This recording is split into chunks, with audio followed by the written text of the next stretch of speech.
Napakalamig nga ng panahon ngayon. Kaya naisipan ko magluto ng may sabaw. Sa aking rice cooker, nagisa na ako dito ng bawang, sibuyas at luya. Nung magisa na nga yung bawang, sibuyas at luya, naglagay na ako dito ng manok. Tapos, naglagay na ako dito ng eksaktong amount ng tubig. Bale, itong tubig na ito ay pinakuluan ko na. Naglagay na ako dito ng 1/8 Knorr chicken cubes. Naglagay ako ng paminta at asin.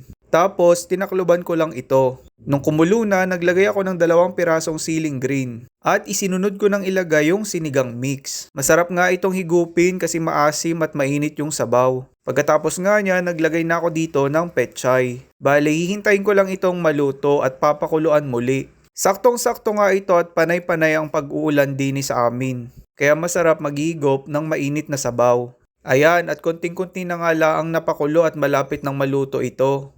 Ayan, luto na ang ating sinabawang manok. Tara, kain tayo.